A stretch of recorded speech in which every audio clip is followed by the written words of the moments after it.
I've always loved the backcountry. The silence, the isolation, the sense that you're miles and miles away from anyone or anything. That's really what draws me back again and again, every summer and autumn. Most of my trips are solo, except for with my dog Spoonie.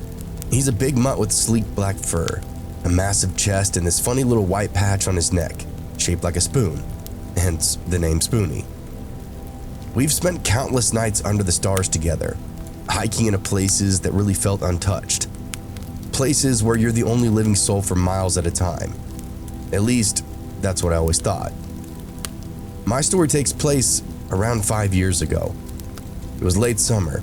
I had a free weekend to do some camping. I wanted to go somewhere new, somewhere I hadn't been before. A buddy of mine had mentioned this island in the middle of a lake at the bottom of a canyon. Said it was perfect for a quiet weekend. Isolated, peaceful, no tourists or weekend warriors. He's only heard about it from somebody else, and no one he knew had actually been there. That alone should have been a red flag, but I was itching for something new, and Spoonie didn't care where we went, as long as there was water and sticks to chase. So I packed up our gear, made sure I had enough food, and hit the road that Friday afternoon. Spoonie, of course, was already in the back seat, head out the window, tongue flapping in the wind. The drive itself was easy enough. A couple of hours rolling through countryside until I reached the trailhead. The real challenge was getting inside the canyon. The hike down was short, maybe 2 miles, but it was rugged. Steep switchbacks, loose rocks, and the kind of jagged cliffs that make you feel like one wrong step, you're definitely going to tumble to the bottom. Spoonie, of course, was having the time of his life, darting ahead, sniffing out every bush and rock. I was trying to keep up when my foot slipped on some gravel, and I rolled my ankle really hard. I sat down and cursed underneath my breath. Spoonie trotted back to see what the holdup was. It wasn't broken, I could tell that much, I just tweaked it. But it was enough to make me pause. I was only halfway down. The last thing I wanted was to injure myself in the middle of nowhere, with no cell service and only a dog for company. I thought about heading back, but I was already committed. The island was so close. The thought of wasting a trip wasn't sitting well with me either, so I pushed through. I adjusted my pack and kept the weight off my sore ankle, carefully navigated the rest of that descent.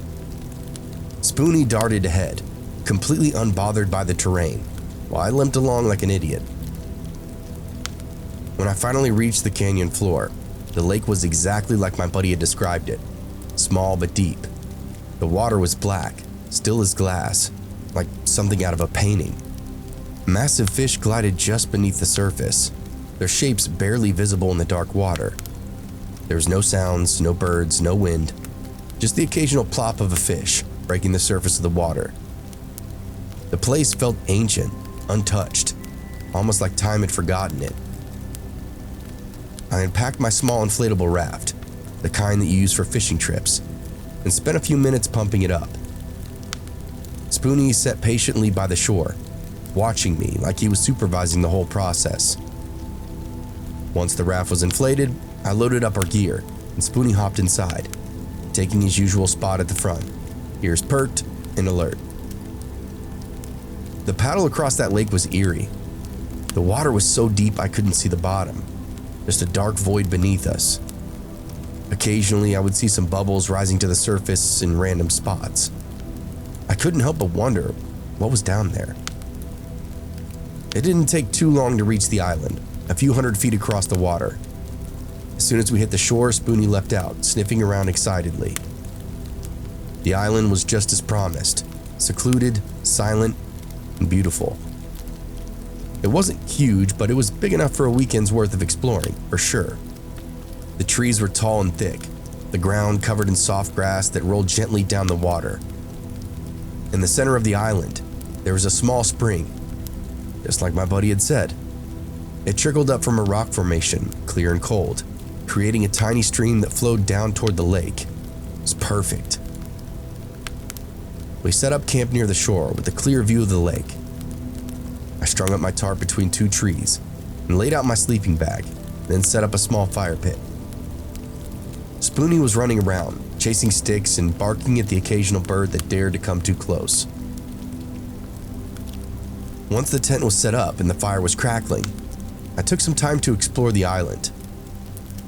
Again, it wasn't very large, maybe half a mile wide, but on the far side, I found something interesting. A steep slope leading to a second level of terrain. It was like a natural plateau, hidden from view unless you knew where to look. I tried to climb up, but my ankle was not having it. I barely made it halfway before the pain forced me back down again. Spoonie, on the other hand, was staring up at the cliffside, barking occasionally, his fur bristling. I figured he just caught a whiff of some kind of animal, a squirrel or a raccoon. But I'll admit, there was something about the way he was acting. It made me uneasy. He wasn't just excited, it almost seemed like he was on edge. I tried to call him back, but he stayed there for a while, staring up at the ridge, just growling softly. Eventually, we made our way back to camp, and I spent the rest of the afternoon fishing off the shore. The fish practically leaped into my hands. I had no trouble catching a few for dinner. As the sun began to set, I fried up those fish over the fire, and Spoonie sat next to me, eagerly awaiting his share. My ankle had now swollen up pretty good at this point, but the pain was manageable. I figured a good night's sleep would help it out. And that's when I heard this rustling sound, just beyond the edge of the firelight, near the trees. At first, I assumed it was the wind, or maybe a deer moving through the underbrush. But the longer I listened, the more deliberate it sounded to me. Something was out there, watching us. Spoonie's ears perked up and he stood, that low growl in his throat. I grabbed my flashlight and shined it out towards the sound, sweeping the beam back and forth, but I didn't see anything. Just the trees swaying gently in the evening breeze. Then I saw them. Two glowing eyes staring back at me from the darkness. They blinked slowly and I froze, heart now thudding in my chest. The eyes were set low to the ground, too low for a deer or even a wolf. They didn't move, just occasionally blinked at me, reflecting the light of my flashlight. Spoonie was going ballistic, barking and lunging at the end of his rope, but those eyes stayed right where they were, unblinking and watching. I yelled and threw a rock and tried to scare whatever it was off, but it still didn't budge. The eyes blinked again and then, without warning, they shot upward. In the span of a second, this creature had climbed a tree and scaled it with this unnatural speed and grace. I watched in complete disbelief as it perched 20 feet above the ground, now staring down at us from the branches. I didn't know what it was, and it didn't make a sound. It didn't move, just watched us from its perch. Was it a cat, an owl, some other kind of wild animal? One that I'd never seen before. But nothing I knew of moved like that. Nothing climbed trees like that, so silent, so effortlessly. After what felt like an eternity, it just vanished. One moment it's there, and the next it's gone, disappearing completely into the canopy without a trace. I stood there with flashlight in hand, scanning the treetops, but it was gone. I tried to calm Spoonie down, but he was frantic, pacing and barking and pulling at his leash like he wanted to chase after whatever that was. Eventually, I had to tie him up to a tree to keep him from running off into the dark, and I told myself it was just an animal, a large owl or something I just wasn't familiar with. But deep down, I knew that wasn't it. Something was off and wrong with this place. That night, I crawled back into my tent with Spoonie at my side. I kept the fire burning low, the glow flickering against the walls of my tent. As I laid there, trying to drift off to sleep, I couldn't shake the feeling that something else or someone was out there, still watching. And then a shadow moved outside the tent, cast by the firelight. It was not an animal this time. It was tall, human-shaped, creeping slowly around the perimeter of the camp. I held my breath and listened for footsteps, but there was nothing. Just the soft crackle of the fire and the sound of my own heartbeat pounding in my ears. The shadow paused for a moment, as if it was looking directly at the tent, before silently disappearing back into the night. I wanted to believe it was my imagination, that the darkness and the isolation were now playing tricks on me, but I knew better. I held on to Spoonie, feeling his warm body pressed against mine, and just waited for the sun to rise. When morning finally came, I wasted no time. I packed up camp in record time, barely stopping to eat. Spoonie almost seemed just as eager to leave, his usual energy replaced by this tense, nervous silence. As we paddled back across the lake, I glanced back at the island, half expecting to see something watching us from the shore. But the tree stood still, the island silent, as if nothing had ever taken place. I never told my buddy what happened that night or what I saw. I didn't want to sound crazy. And I've never gone back to that island. And I never will.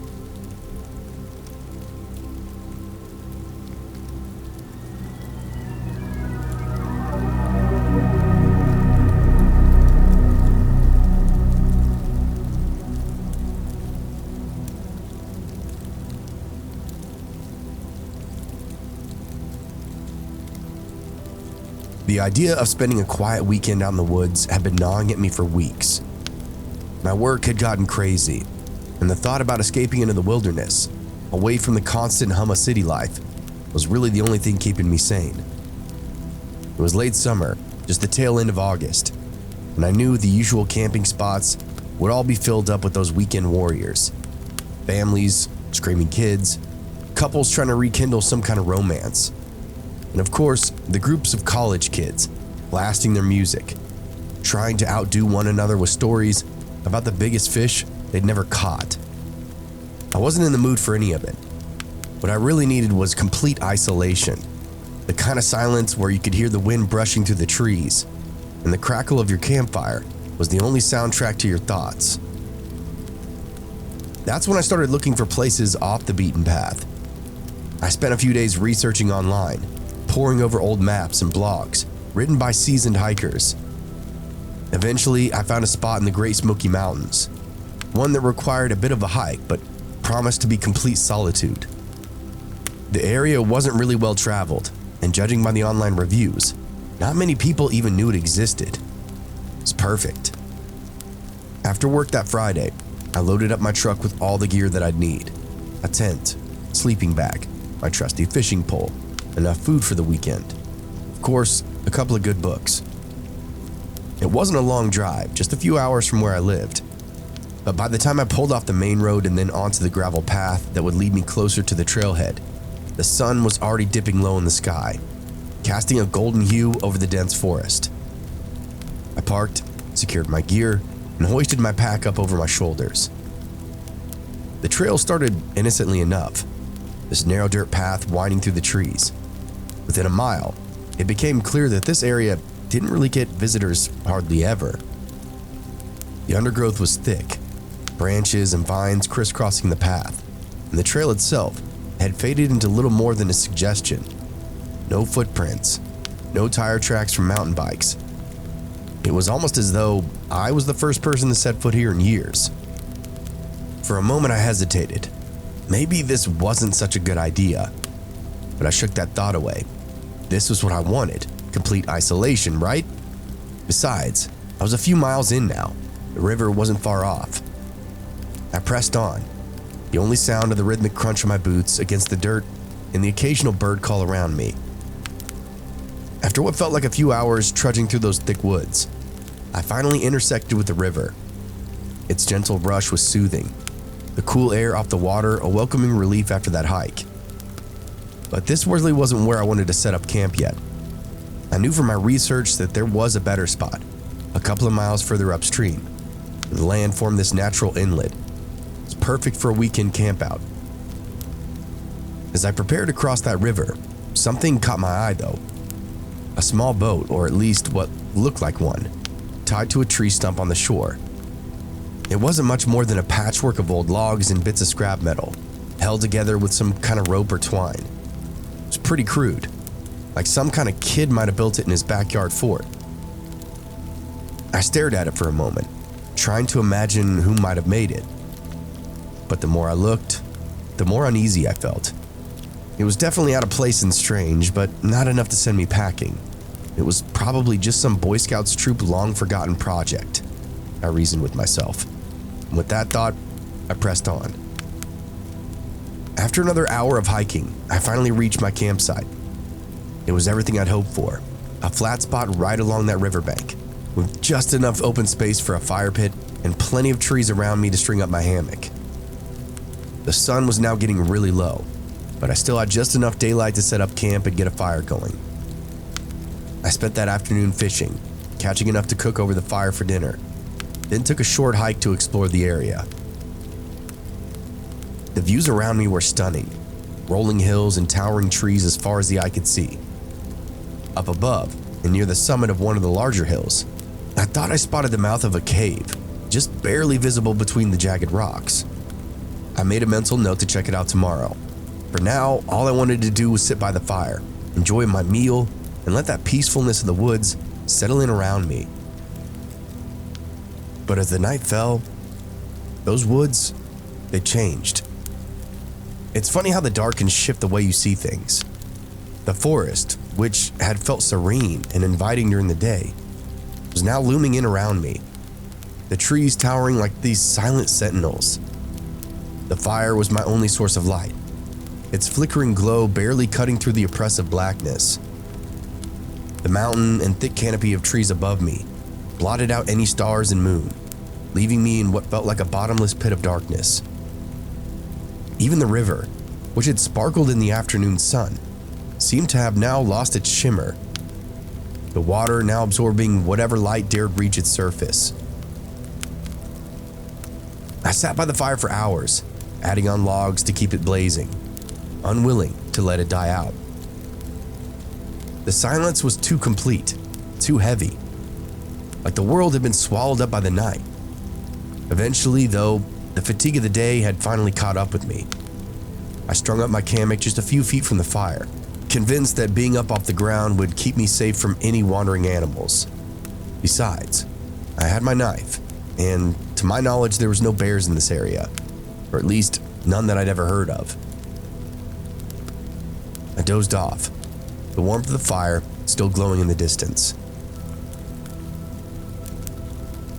I woke up around 2 a.m. to a faint shuffling sound, my mind still foggy from sleep, and it took a moment to register what I was actually hearing. Something was moving around my camp. I lifted my head slightly, peering up over the lip of the hammock. There, now near the smoldering fire pit, something small moved throughout the shadows. At first, I thought it was just a raccoon or maybe a weasel, scavenging for scraps. I've dealt with plenty of animals like that before. It's nothing to worry about. I figured as long as there wasn't any food left out, it would eventually move on. But then my hammock jerked. Not violently, but enough to make me sway back and forth in the air. I froze, my heart thudding in my chest. For a second, I thought maybe the animal had somehow tangled itself inside the straps, which caused the hammock to move. I tried to stay calm, thinking through all the possibilities. But the more I listened, the more I realized that that was not the case. That shuffling sound continued. It's now moving closer to the fire pit. Whatever had moved the hammock had indeed let go, but it had not left. Then, the unmistakable sound of somebody clearing their throat rang out in the air. It was faint, barely above a whisper, but it was unmistakably human. There was somebody in my camp. Someone had been standing next to my hammock, close enough to touch me, and I hadn't even known it. My first instinct was just to bolt, to get out of the hammock and run. But I stopped myself. If whoever it was wanted to harm me, they could have done so already. The fire was low, casting just enough light for me to make out this vague shape of a figure moving near the riverbank. Slowly, I leaned out of the hammock, trying to get a better look. My heart was pounding in my ears and my breath was shallow. The figure moved toward the water, I watched it as it bent down and pushed something into the river. That small, makeshift raft, almost identical to the one I'd seen earlier that day. The figure stepped onto it, and then with a quiet push, it began to drift downstream. Figure standing motionless as it floated away. I didn't move. I didn't even breathe until that figure was out of sight, now swallowed up by the darkness itself. I'd say it took me a full minute to gather up the courage and climb out of that hammock. My legs were shaking, my mind racing.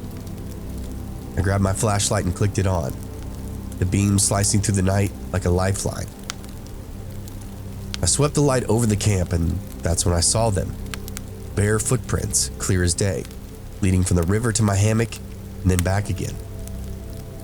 Whoever it had been, they hadn't been wearing shoes. I knew I had to leave. There's no way I was staying another night out here, not with the knowledge that somebody, some stranger, was out lurking in the woods. But the thought of hiking back in the pitch black with nothing but a flashlight to guide me was really even more terrifying. I spent the rest of that night by the fire, stoking it until it blazed high enough to ward off whatever might be out there. I turned on every light I had, my lantern, my headlamp, until my camp was lit up like a beacon. Did not sleep. I couldn't. Every rustle of leaves, every snap of a twig set my heart racing again. When dawn finally broke, I packed up as fast as I could. And that's when I noticed my cooler is gone, along with most of my food. But that was really the least of my concerns. I searched the area one last time, and as I did, I found more of those footprints leading off into the woods. They were small, but they were everywhere. As I headed back the way I came, those bare footprints stayed with me almost the entire way, even when I was back on the main trail, far from where I'd set up camp. And that image from last night kept replaying in my mind. Those small, naked feet pressed into the soft dirt, moving silently through the woods. I couldn't shake the feeling that I was being watched, even after I'd left the river far behind me. That hike back felt longer than it should have. Every step felt heavy with dread. I kept constantly glancing over my shoulder, expecting to see a figure standing there, watching me from somewhere out in the shadows. But the woods remained empty, silent, just like they had been the night before. Too silent. No birds chirping, no rustling in the underbrush. It was as though the entire forest was holding its breath, waiting for something, waiting for me to leave. When I finally broke out through the tree line and reached my truck, it felt like a weight had been lifted off my chest.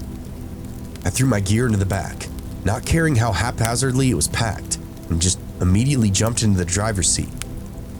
The engine roared to life, and as I pulled away, I couldn't help but glance back in the rearview mirror.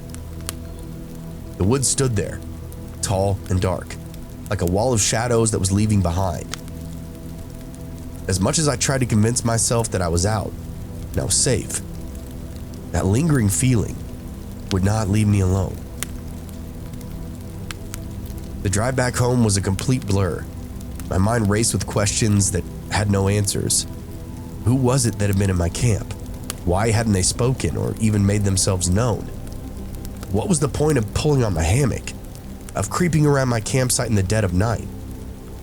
And that raft, why'd they been floating downstream in the middle of the night on that makeshift raft with no light or direction? It was all too strange, too surreal. I spent the next few days trying to rationalize that whole experience, telling myself it was some kind of hermit or vagrant living off the grid, scavenging campsites for supplies. Maybe they'd seen my fire from a distance and then just came to check it out. Maybe they hadn't meant any harm. Maybe it was just some harmless drifter passing through. But the more I thought about it, the less that really made sense. Why didn't they say anything? Why didn't they take more than just my cooler and food? And the throat clearing. It was almost deliberate, pointed, like they wanted me to know that they were there, but not to know who they were. I did a little research on my own later, looking into old legends and stories about the Great Smoky Mountains. trying to find anything to explain what I'd seen that night. That's when I stumbled across a few stories about so-called hill people, reclusive groups or individuals who live deep in the mountains, far from civilization.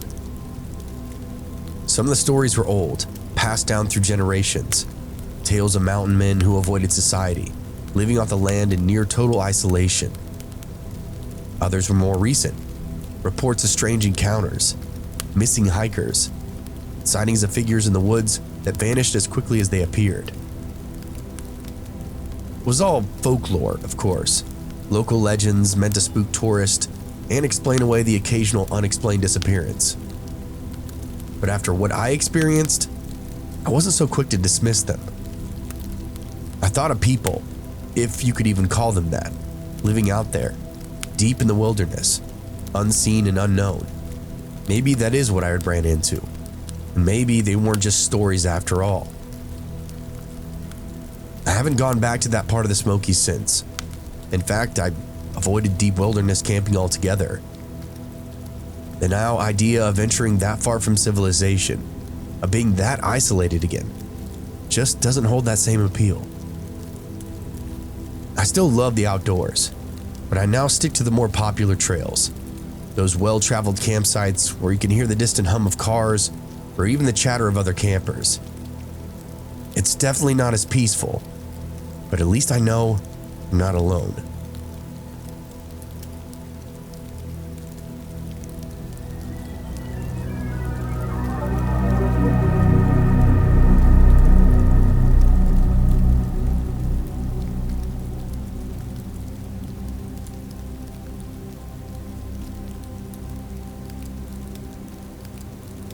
I decided to take a few days off from everything.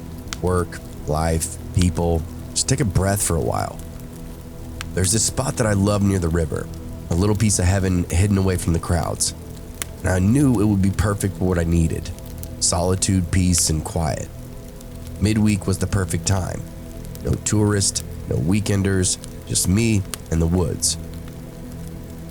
I threw my gear in the Subaru, packed for a couple of days, and hit the road. The drive itself was pretty uneventful. The winding Oregon roads calming me as I made my way deeper and deeper into the forest. By the time I reached the trailhead, I was already feeling all the stress fall away from me, almost like shedding an old skin. I pulled into the parking lot, completely deserted.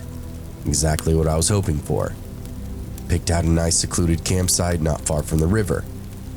Setting up was easy. Tent, sleeping bag, fire pit, the usual. I even brought my guitar this time, something I hadn't done in a while. It felt good to just play around with the chords, let my mind wander. I strummed lazily, listening to the rustle of the leaves and the distant gurgle of the river, the occasional bird song. The quiet was intoxicating.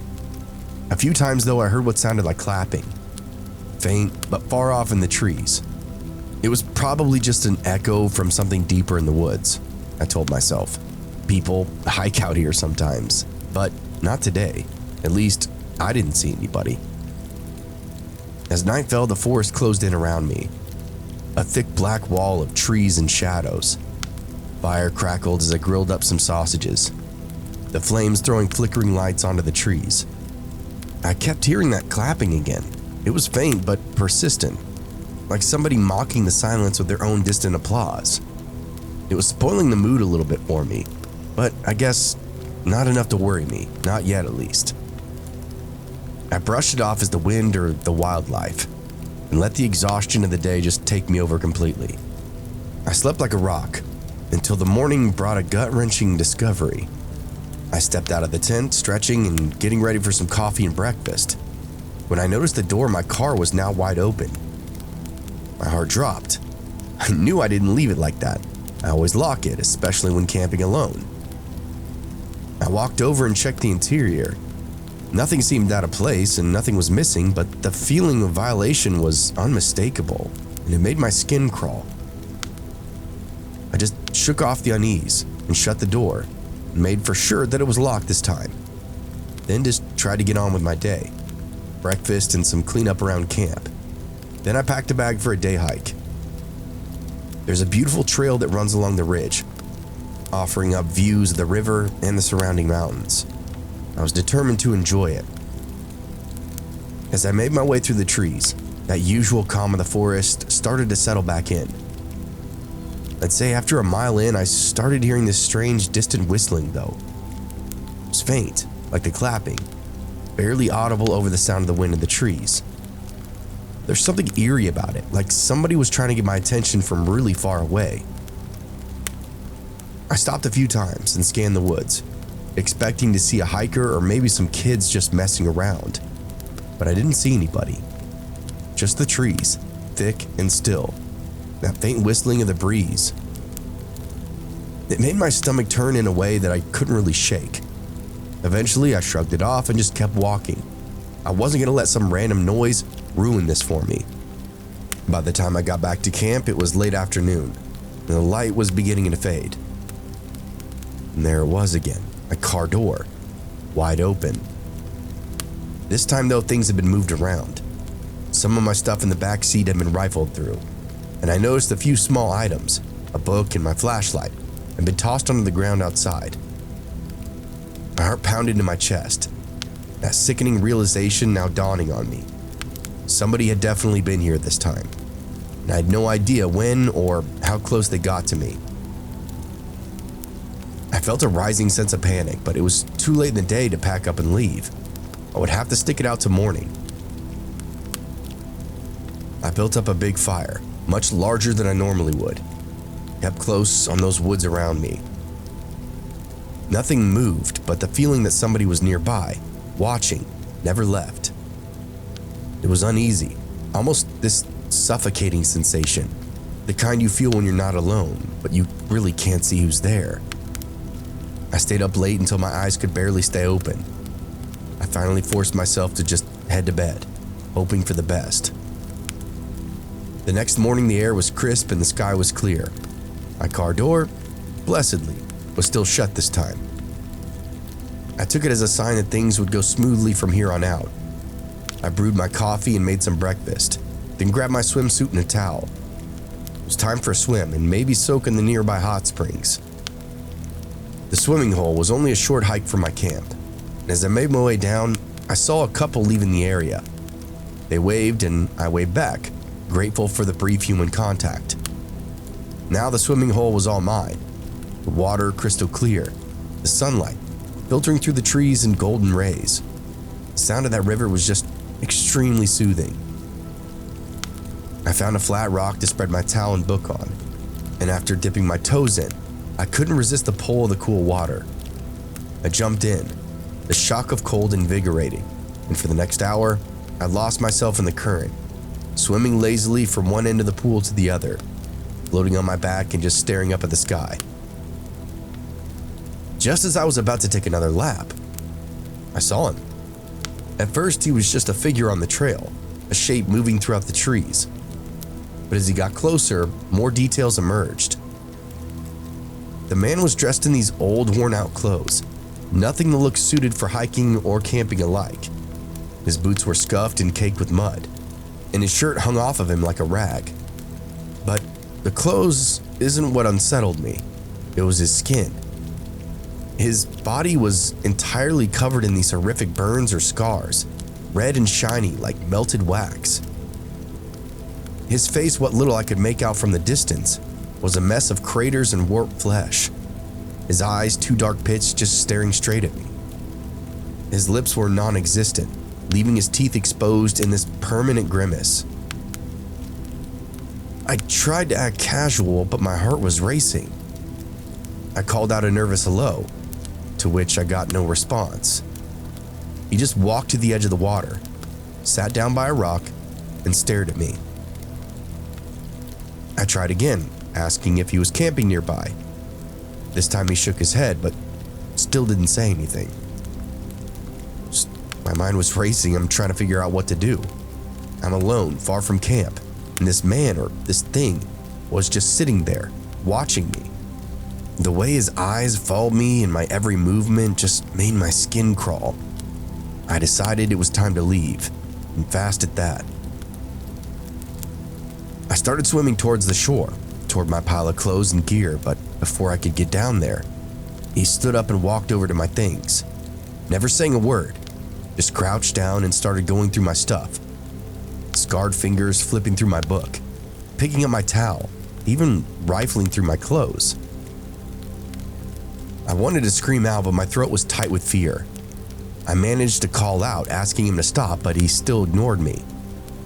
Then he picked up my underwear, holding it up like a trophy, before tossing it aside. I swam faster, desperate to get back to shore.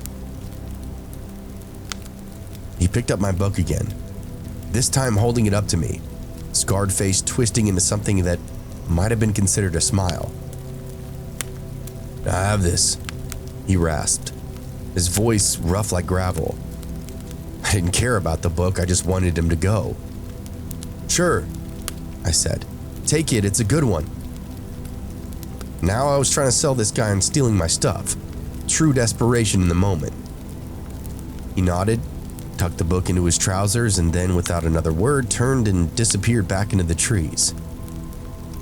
I didn't want to see where he went, so I just grabbed my things, threw on my clothes, and ran back to camp as fast as my legs would take me. I never saw him again, but I've never forgotten that face, that twisted, melted face. I left the campsite that evening, packed up everything, and drove home as fast as I could, vowing to never return to that swimming hole ever again. I don't know who he was or what he wanted, but I do consider myself lucky that I escaped that day.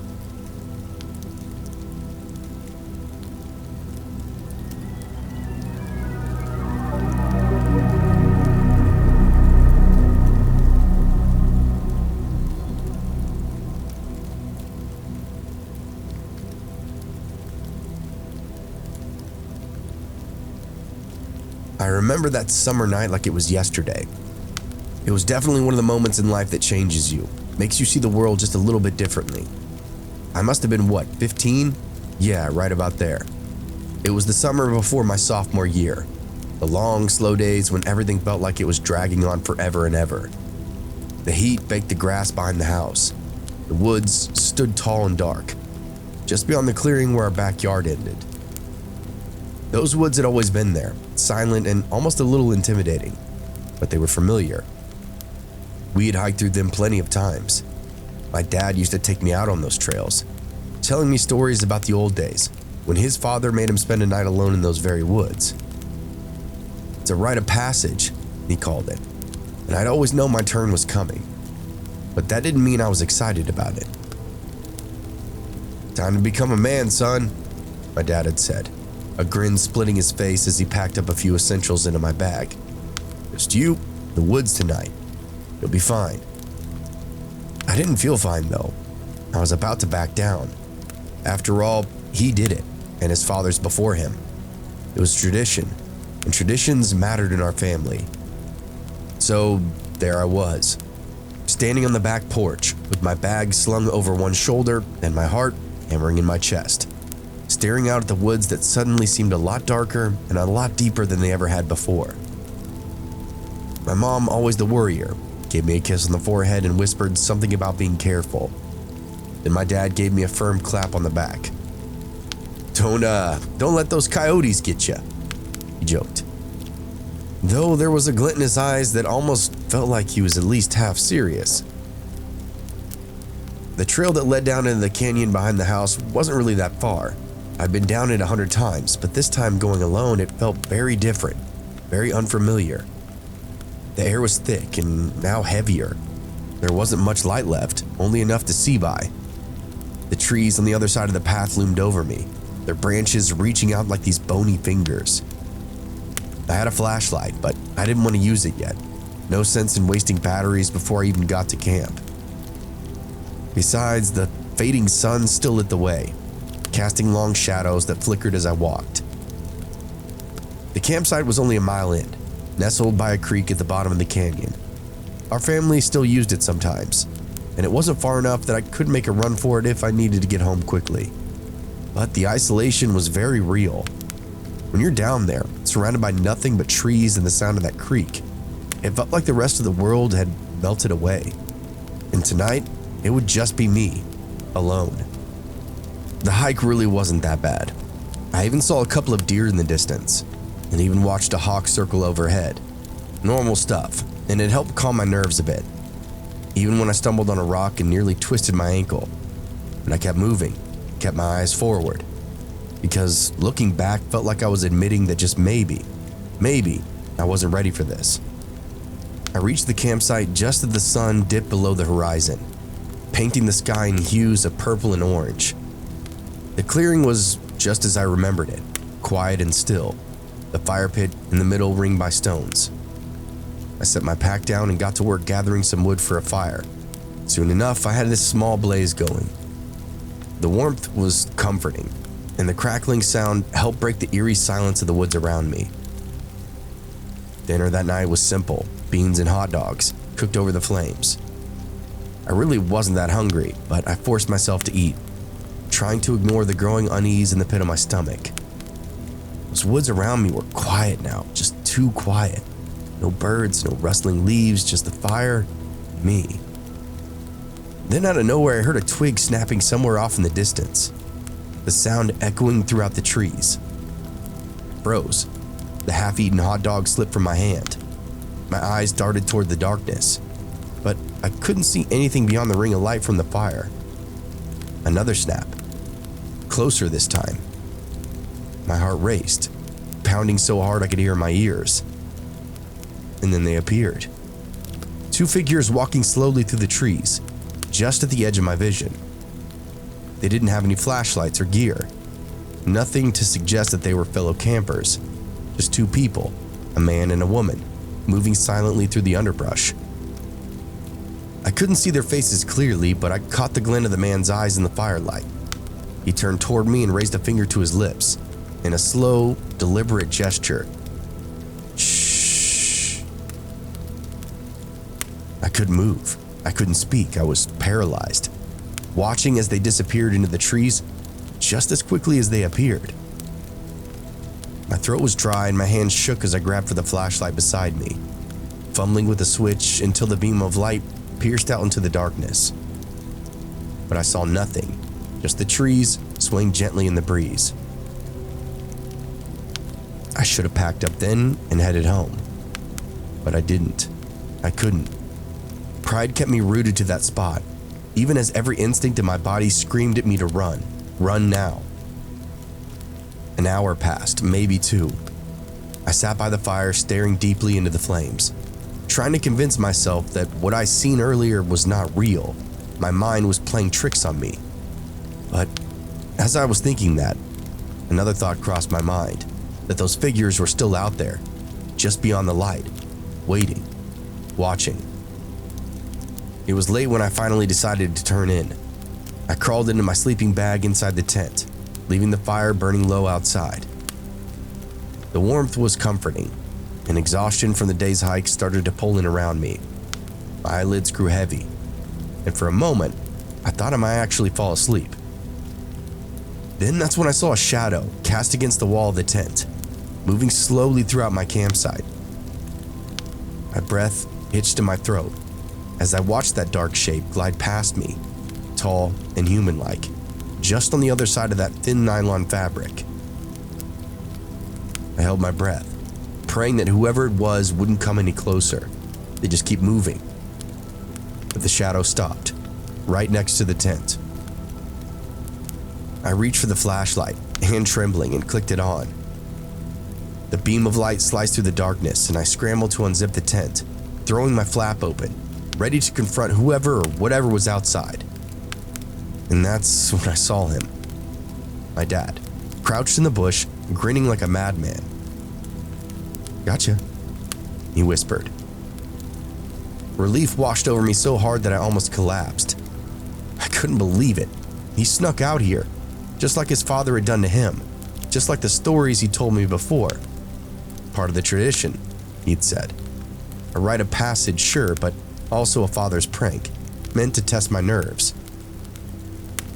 I explained to him what I'd seen earlier, those figures walking through the trees, the man who had shushed me. My dad's smile faded, and for the first time that night, I saw concern in his eyes. He believed me. He believed that something wasn't right out here. "I did see some tracks on my way over," he said. "It could be hunters or maybe Could be something else. Let's stay up for a bit and see. He pulled a couple of beers from his pack. Apparently, this was part of the plan too. We sat by the fire talking, the flames flickering up in the dark as the night stretched on. Nothing else stirred in the woods. No more strangers, no more shadows. By the time the first light of dawn crept up over the horizon, I felt the tension start to ebb. We packed up camp together, and as we made our way back up the trail, I glanced over my shoulder, half expecting to see those figures again, silently walking through the trees. But they were gone, whatever or whoever they were. We never really talked about it again, not really. My dad still laughs about the night he scared the hell out of me. But there's always something in his eyes, a flicker of doubt. He knows just as I do that we weren't alone out there. Maybe we never were.